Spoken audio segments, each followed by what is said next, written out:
जय हिंद एवरीवन, स्वागत है आपका वीनेशन ट्रिपल वन के एक नए एपिसोड में जहां आपके लिए लेकर आते हैं इंडियन डिफेंस की प्रमुख अपडेट्स को सबसे पहले। तो चैनल को सब्सक्राइब करना मत भूलिएगा। आज के अपने अपडेट की हम शुरुआत करने वाले हैं बेंगलुरु स्थित new space research and technologies limited को लेकर आई एक बड़ी अपडेट से। दोस्तों, new space research and technologies limited के द्वारा उनका जो हाई एल्टीट्यूड सूडो सैटेलाइट है उसको आर्का नाम दिया गया है। ये एक इम्पॉर्टेंट प्रोग्राम है जिसके अंतर्गत पहले आर्का का एक जो स्केल डाउन वर्जन है जो कि तकरीबन 8 मीटर स्पैन के साथ आता है, ये अपना 7 दिन का जो फ्लाइट एंड्योरेंस कैपेबिलिटी है इसको प्रदर्शित करने की तैयारी में है। या यूं कह लें, न्यू स्पेस रिसर्च के द्वारा इसका जो एक नया टेस्ट है ये आयोजित किया जाना है और आने वाले कुछ महीनों में ये टेस्ट पूरे भी हो जाएंगे। ये माइलस्टोन बेसिकली काफ़ी इंपॉर्टेंट है क्योंकि इसकी सफलता के बाद जो हाई एल्टीट्यूड सूडो सैटेलाइट है इसका जो फुल स्केल प्रोटोटाइप है ये विकसित किया जाएगा। कुल मिलाकर के आपको बता दें कि यहाँ पर जो एनआरटी है इसने ऑलरेडी एक ब्रेक थ्रू को अचीव कर रखा है, जहाँ पर पहली उड़ान जो आर्का की है ये पूरी हो चुकी है जो कि तकरीबन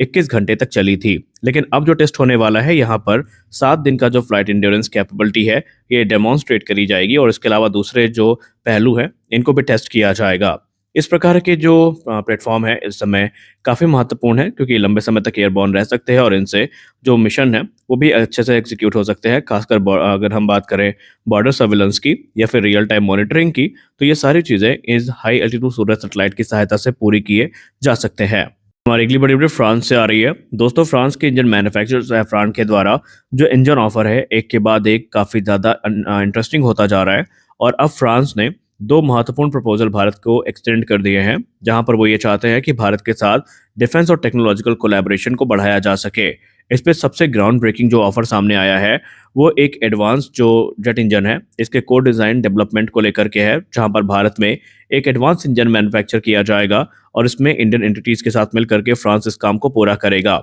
इस कोलैबोरेशन में फ्रांस ने प्रॉमिस किया है कि भारत को जो फुल टेक्नोलॉजी ट्रांसफर है ये प्रदान किया जाएगा, जो प्रॉपर्टी राइट्स हैं ये भारत को दिए जाएंगे। इसके अलावा जो इंपॉर्टेंट टेक अभी तक कह सकते हैं उसको सुरक्षित रखा गया था फ्रांस की तरफ से, उसका भी एक्सेस भारत को मिल सकता है। इस प्रपोजल का जो हार्ट है उसमें जो एक्सपर्टीज है फ्रांस की, खासकर सिंगल क्रिस्टल टर्बाइन ब्लेड्स के मैन्युफैक्चरिंग में जो यूज होने वाली एक्सपर्टीज है उनको भी भारत को ट्रांसफर किए जाने की जो बात है वो की जा रही है। आपको बता दें कि सिंगल क्रिस्टल ब्लेड टेक्नोलॉजी सबसे ज़्यादा क्लोजली गार्डेड जो सीक्रेट है एविएशन इंडस्ट्री में उनमें गिनी जाती है और कोई भी इंजन मैन्युफैक्चरर इनको शेयर करने से आमतौर पर बचता है। ये चीज़ें आपने ऑलरेडी F414 इंजन डील में देखी है, जहां पर America 80% transfer of technology Bharat को ऑफर जरूर कर रहा है, लेकिन जो क्रिटिकल टेक्नोलॉजीज हैं उनको अमेरिका अभी भी अपने पास रख रहा है सुरक्षित, वो भारत को नहीं दी जा रही हैं। लेकिन फ्रांस ने आश्वासन दिलाया है कि अगर भारत के साथ ये प्रोग्राम जल्दी से जल्दी आगे बढ़ा तो भारत को हर प्रकार की जो संभव मदद है ये फ्रांस के द्वारा करी जाएगी और ये चीज़ें भारत के हित में होने वाली है। आपको बता दें कि जेट इंजन हमारे लिए महत्वपूर्ण इसलिए है क्योंकि एडवांस मीडियम कॉम्बैट एयरक्राफ्ट का जो मार्क 2 वेरिएंट है उसकी एक्चुअल टाइमलाइन तभी सामने आएगी जब जेट इंजन डेवलपमेंट हमारा पूरा होगा, यानी वो इंडियन इंजन से पावर्ड होकर आना है और जब तक वो बनके तैयार नहीं होता एम का मार्क 2 की जो संभावनाएं हैं वो काफ़ी कम है। दूसरी बात, ये जो इंजन बनाए जाएंगे इनके डायमेंशंस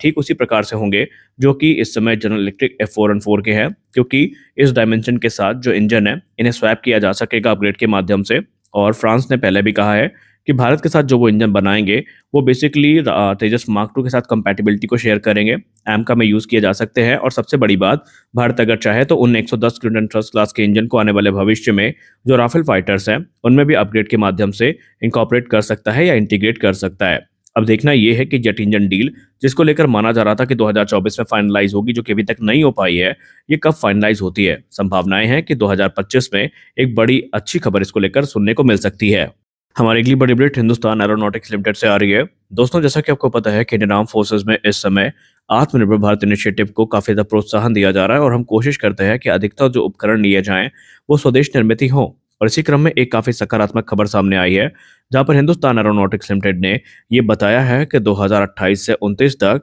वो तकरीबन 500 ALH जो ध्रुव हेलीकॉप्टर्स है इनके ऑर्डर्स को कंप्लीट कर लेंगे। जी हाँ, आपको बताते चले कि वर्ष 2020 में हिंदुस्तान एरोनॉटिक्स लिमिटेड ने 300वां जो ALH ध्रुव हेलीकॉप्टर है इसको अपने असेंबली लाइन से रोल आउट किया था। और क्योंकि इसकी पॉपुलैरिटी काफ़ी ज़्यादा बढ़ती जा रही है, उसके पीछे की वजह यह है कि ALH ध्रुव काफ़ी वर्सेटाइल और एक मल्टी रोल प्लेटफॉर्म है जिसका इस्तेमाल अलग अलग मिशन की पूर्ति में या मिशन को एग्जीक्यूट करने में किया जाता है। और उसके बाद इंडियन आर्म फोर्सेस के बाद एक जो ऑर्डर्स है ये लगातार HAL को मिलते रहे हैं। और जैसे अगर हम इसी फाइनेंशियल ईयर की बात करें, तो इस फाइनेंशियल ईयर में जो एडिशनल 34 हेलीकॉप्टर्स के ऑर्डर है ये प्लेस किए गए हैं और एचएएल कॉन्फिडेंट है कि वो 2028 से या 2029 की शुरुआत तक 500 यूनिट का जो मार्क है उसको टच कर लेगी। ये जर्नी काफ़ी इंपॉर्टेंट है क्योंकि एएलएस ध्रुव की जो जर्नी है वो 1992 में शुरू हुई थी, जहां पर इसके प्रोटोटाइप ने अपनी उड़ान भरी थी और उसके बाद भारत ने अपना जो पोटेंशियल है वो दिखाया था कि भारत भी एडवांस हेलीकॉप्टर बना सकता है। और क्योंकि यहाँ पर भारत की सेना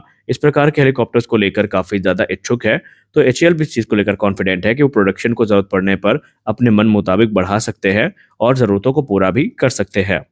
हम सब जानते हैं कि मिश्र धातु निगम लिमिटेड इस समय एरो इंजन के क्षेत्र में कितना महत्वपूर्ण काम कर रही है और इनके द्वारा जो एलॉयज सप्लाई किए जा रहे हैं उनका उपयोग भी किया जाता रहा है। लेकिन इसी बीच मिश्र धातु निगम लिमिटेड ने ये अनाउंस किया है कि उनके द्वारा इनकोनल 718 जो कि एक हाई एंड सुपर एलॉय है, इसको विकसित किया जा चुका है और ये जो सुपर एलॉय है ये एडवांस एरोस्पेस एप्लीकेशन के लिए काफ़ी क्रिटिकल माना जाता है। इस एलॉय को सबसे चैलेंजिंग मटेरियल के तौर पर जाना जाता है जो कि मैन्युफैक्चर किया जाता है और अब क्योंकि इसका डेवलपमेंट पूरा हो चुका है, तो ये भारत के एरो इंजन और दूसरे जो स्ट्रेटेजिक टेक्नोलॉजीज है उसमें महत्वपूर्ण भूमिका निभाने वाला है।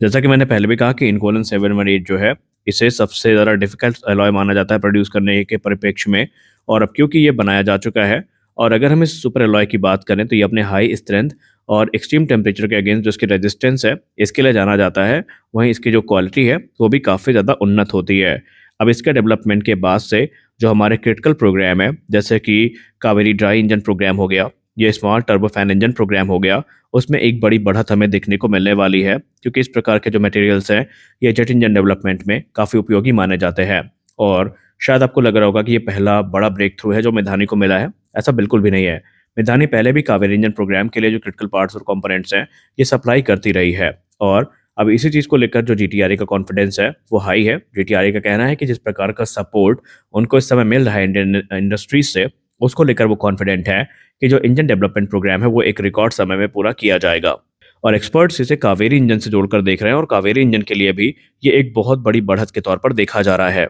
और कावेरी इंजन की बात चल ही रही है तो आपको अवगत करवा दें कि मेधानी के अलावा ब्रह्मोस एरोस्पेस ने भी एक बड़ी अनाउंसमेंट करी है, जहां पर उन्होंने आफ्टर बर्नर मॉड्यूल के बारे में जानकारी देते हुए ये बताया है कि जो आफ्टर बर्नर मॉड्यूल है कावेरी इंजन के लिए वो ऑलमोस्ट तैयार है अब, और कावेरी इंजन में इसके इंटीग्रेशन के बाद जो टेस्ट है वो आयोजित किए जाएंगे। और ये दावा किया जाता है कि तकरीबन आफ्टर बर्नर मॉड्यूल लगने के बाद कावेरी इंजन 80 किलोमीटर तक का जो थ्रस्ट है वो जनरेट करने में सक्षम होगा।